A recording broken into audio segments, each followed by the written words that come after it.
The status of nutrition and household food security has improved in Rwanda over the past 6 years. However, there is need for some necessary strategies to solve the serious and persistent problems, and that is to include the high prevalence of child stunting and the malnutrition cases that are heating up, especially among children below the 5 years of age. A warm welcome to the BQ with me, Imi Molekatete. This is a session dedicated to nutrition and food security in Rwanda. And to help me discuss this better, I'm joined by the country representative of the UN Agency of Food and Agriculture Organization, Mr. Attaher Maiga. A pleasure to have you on the BQ. Thank you for inviting me, and greeting to our viewers. Thank you very much. Now, Food and Agriculture Organization has made tremendous, I would call them strategies, or has supported the government of Rwanda in various ways. Would you say that your endeavors have yielded successful results? And if so, please highlight a few of those. Yeah, thank you very much for that question. Yeah, FAO, the Food and Agriculture Organization of the United Nations, our mandate is to help countries to eliminate hunger. In that respect, we've been assisting a number of countries over the world, to see how we can improve the food situation, and Rwanda is part of those countries. Food security, when you talk about food security, you have to look at 4 components: to make food available, to make food accessible, and that accessibility and availability have to be stable over the time, and then the food utilization that speak to nutrition. So I think in all those different areas, FAO has been assisting Rwanda, to see how policies and strategies are well prepared to address those issues, and also capacitating, because FAO is a knowledge organization, so we do bring technical assistance, and also expertise and experience, in many other places. So we have been, addressing those different issues. You mentioned the stunting. I think this is quite appropriate because Rwanda has made a lot of progress in food availability, accessibility, but one area that needs attention. I'm very sure throughout the discussion we'll be able to touch on that as well. Yeah. But how do you think strong and resilient value chains or food chains can improve food security in Rwanda? Yeah, it's very important because, as you know, Rwanda has an agricultural transformation agenda. And in that agenda, of course, boosting food production is just one side of the equation. Sure. But you need to also make sure that throughout the food chain that we call production, storage, processing, and then access to market, you have to look at all those different chains. So value chains approach is an area that it's very important to make sure that we address all the bottlenecks throughout that chain to make sure that we can ensure food security. And we've been providing some assistance in those different areas, in particular as much as food losses is concerned, because there is a lot of losses in the food process. And also I will insist more on the capacity of farmers, to adopt good agricultural practices. And one success story that I always want to refer to is in the extension area. Yes. In what we call the farmer field school, whereby you empower farmers themselves to be able to, transmit that knowledge to their peers, and this has been quite, a successful area. You're talking about capacitating farmers, and I would love to know, as the UN agency, how are you helping, especially in information flow to the farmers, so that it can best guide their farming practices? Yeah. When I refer to capacitating farmers, in fact, that is also part of it, because FAO is in the UN in general, we provide knowledge, global knowledge. So it is important that we bring to farmers, knowledge that will allow them to have more production, because Rwanda, as you know, has a limited area.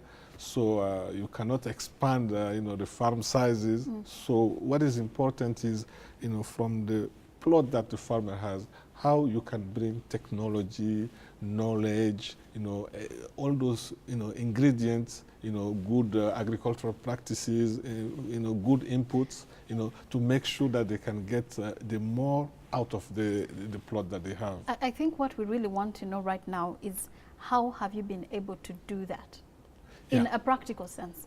Yeah, in a practical sense, as I mentioned, we bring knowledge, so we do train farmers, to say this is the good agricultural practices. Yes. But it's important also to look at, the policy environment side, because in general, a number of actions don't happen if they are not catered for at the policy level. So practically, we have been also assisting in shaping, the policies that can, bring farmers, to adopt, those practices, because as you know, for instance, climate change is, something that is around here, assisting farmers to have, strategies to adapt or mitigate climate change. Those are examples, that we bring, some knowledge and experience, in the country. Now, you talked about, we're still tackling the issue of farmers, and we have a question from one of our audience, JL Kayitenkore, okay? He sent a question. The first 5 years of a baby are pivotal for brain growth. Babies need specific food which can be made locally with better quality control, and everybody wins. Now, looking at this dynamic, are farmers being able to produce these crops or these foods that are needed by the young people, by the young babies? Yeah, I think your question is addressing the nutrition dimension of the food production, and I want to bring that the food alone is not sufficient to have good nutrition. It's a multi-sectoral issue whereby we as FAO, for instance, we bring the food dimension, but also there are a number of other factors. There is a health dimension, there is education, there is a water sanitation, there is even cultural dimension. So you have to bring all those ingredients together, in a coordinated manner to be able to respond, to these kind of needs. So, and I think in Rwanda, right now, that understanding is there that, nutrition should be, tackled from a multi-sectoral perspective. There are some challenges, and I think it's related to how you coordinate, those different interventions from different sectors, and also how you link the central level to the grassroots level. Yep. So those are some of the challenges that Rwanda is addressing now with the assistance of some of the partners like us. Very good. Now over to Babs Uwase, who also sent in a question to us. Malnutrition cases in Rwanda have been blamed on a number of factors. That is to include poor mindset, gender inequality, commercializing family produce, among others. From the expert's point of view, what suitable practices can Rwanda apply in order to achieve zero chronic malnutrition or stunting by 2020? Hold that thought. Yeah. We'll now take a very short break. We'll be right back. The BQ is still here with you.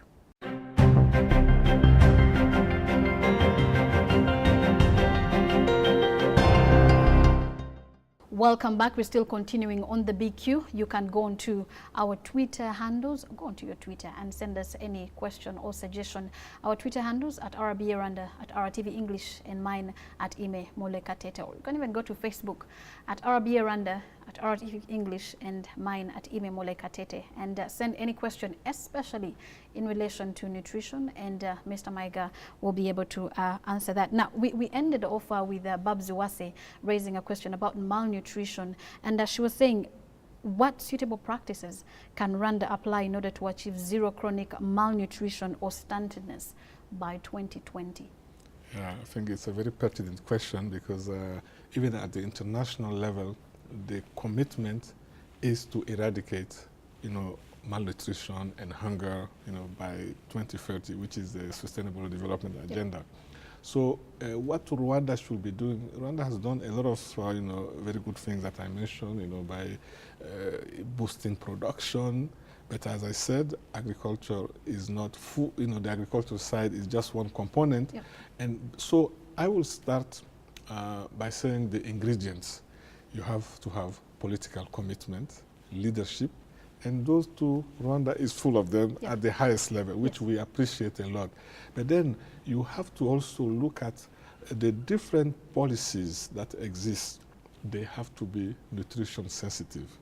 To me, that's where I will start, because if policies and strategies are not nutrition sensitive, it doesn't trickle down. And so that has been an issue in Rwanda. And now you can see now that situation is improving, but as we move forward, I think it will be important that the different policies, that are around, nutrition aspect are all policies sensitive. Some will say even policy driven. Now I will come back to the coordination aspect, because as I said, this is a multi-sectoral, dimension. It needs to be well coordinated, central level coordination and also grassroots district level. Yep. And on that, I have some good news also, Yep. because government has also taken on board that aspect, because just a month ago, the government has put in place a national secretariat that will deal with nutrition coordination. So I sincerely want to applaud that, because this is precisely, the move, to complement the other aspects that are happening. So we are quite, positive that, this secretariat will have the drive, to have a better coordination of nutrition, and that will be a factor to bring stunting down. Truth is, we cannot fail to commend government's relentless efforts, especially in as far as this is concerned. But what do you think Rwanda ought to do, especially to attract private sector into such agricultural activities? Yeah, very good also, because government has done a lot. And it can't do it alone. If we want things to be sustainable, it is important to bring all the actors around the table. Yes. And in the agricultural transformation agenda, in the nutrition fight, private sector is supposed to play an important role, because agriculture is a business. A lot of private sector can have business, can have money in being kind of involving themselves into agriculture. So interesting private sector to play their role, I think that is very important. I will even say, interesting even the youth, because today you have a lot of young people who graduate, they're looking for a job, while if you look at, there is so much to be done in the agricultural sector. Of course, there have to be some condition, enabling condition, and I think that's what government role is, to create enabling condition. But definitely, I will reiterate that private sector should play its role in the agricultural, development, agribusiness, and also because you talk about food for children. Yeah. The private sector can be involved in the factories that produce food for children, and then so there is so much to be done there that I think it's a very important dimension to bring in. Yeah. Very good. Bring in another question from Motesi Lydia. The United Nations General Assembly declared 2016 the International Year of Pulses, and you were nominated, or FAO was nominated, to facilitate its implementation in collaboration with governments and other relevant stakeholders. By pulse crops, we mean the legumes like beans, peas, and among others. How do pulses contribute to household food security and improve nutrition as well? Yeah, I'm so happy that you are bringing that question, because 2016 is precisely the International Year for Pulses, and indeed FAO has been nominated to accompany countries to make, because we are talking about making awareness about pulses, because pulses, as you rightly said, it's a category of the legumes, with dry seed, like beans, like peas, like lentils. And this is a category of crop that is so nutritious. They contain substantial amount of protein, minerals, and also they have a lot of impact on the climate change, because they don't contribute to carbon gas emission. They also nourish the soil with nutrients, and so and also from the health dimension, they have fibers. As I mentioned, they have so much vitamin. So this is a good opportunity to make awareness of the importance of this, and also low cost. Because their production, they don't require much water. They are resilient.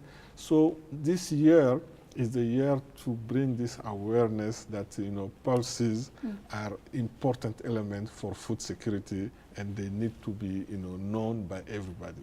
As an agency at the forefront, what are you doing to make sure that it's not something that stays the high level or just on the policy making level, but also getting it to the people who are actually going to consume or going to buy or going to eat these legumes?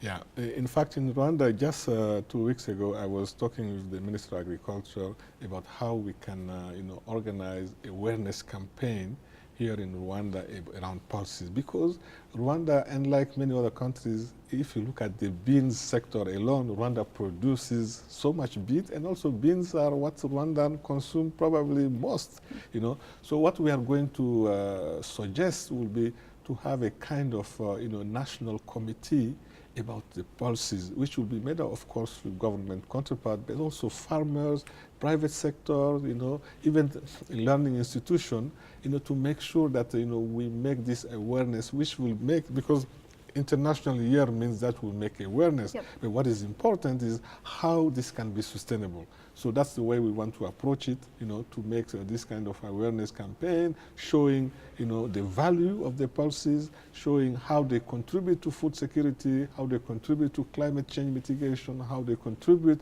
to biodiversity. And then I think it will go from that point, people will run it by themselves. Yeah. Yes, you talked about climate change, and that reminds me of an important aspect when we talk about food security and increasing the agriculture production, but also something we shouldn't forget is environment protection. What ought to be done in the quest for food security? At the end of the day, we still protect the environment.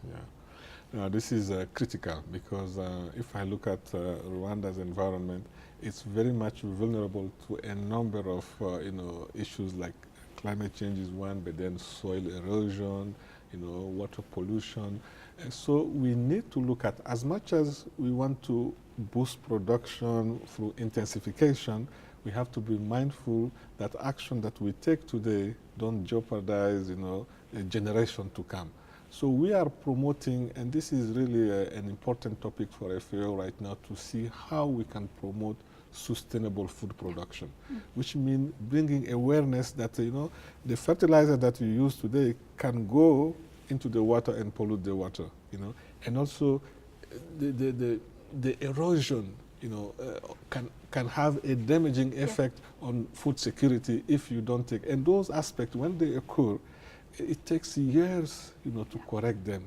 So that's why today is urgent. I think it's really urgent, to have this awareness that as we, vote for, production increase, for food security, we have to have a mindset for how sustainable is that. Otherwise, we will jeopardize, the future generation, and that will be dramatic in my view.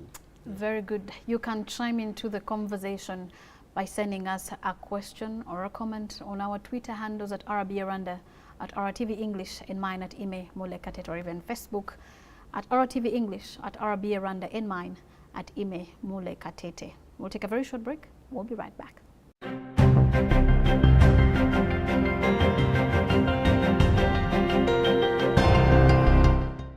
Welcome back. It's still the Big Q, still on RTV, still talking nutrition.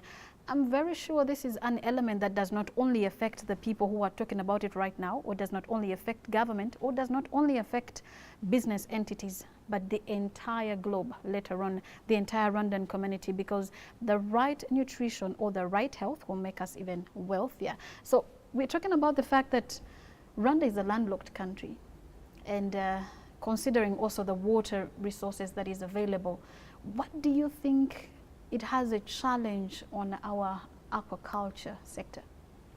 Yeah, I was during the WEF, there was an event where somebody was talking about Rwanda being a landlocked, and somebody from my ICT, the PSA, Rwanda is a land-linked sure. country, Yeah, which sure. I found it very interesting. Yeah. But coming back to the topic, we're talking about nutrition. Nutrition also means diversifying the diet.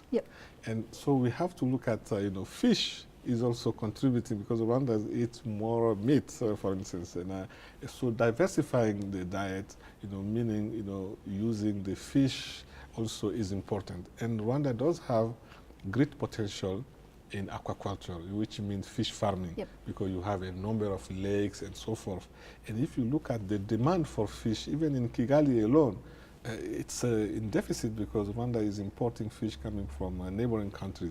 So developing aquaculture is definitely will be a good contributor to food security, but also to livelihood, because fish is something that develops very fast. And it can be done by women, it can be done by youth. FAO has right now a pilot project for commercial aquaculture development. So we are trying, to address some of the constraints, because there are some constraints regarding the inputs, the fingerling and the feed that are supposed to be, because those, if you don't control the cost, it doesn't become profitable. So we are working with private sector. So we are capacitating some private sector that will be the examples that can address those, so that aquaculture plays its due role in the food security, the nutrition security, and also I think the revenue generation in terms of business. Do you think that at any one point you will be able to supply or give enough to the local demand that are available in as far as fisheries is concerned? I am categorical. It's quite possible. And how long will it take us? What are some of the things that have to be done? It's already started. If I can take you to Lake Muhazi, you can see what we are doing with some of the private sector to improve, as I said, the fingerlings and also the feeding. We are still working on that. I think in the next 2 years we can already see some difference. And this is a niche in my view. This is what is called, the blue gold. Sure. Yeah. In my introduction, I talked about the high prevalence of child stunting, especially for the children who are below 5 years of age. And from my understanding, when a child is affected, when they're still early, they're going to continue with the problem until they grow older. As an expert, are you a father as well? Yes. Oh, very good. And as a father, how would you, I would say, urge especially the parents on some of the foods that they have to give their children to ensure that we deal away with this completely?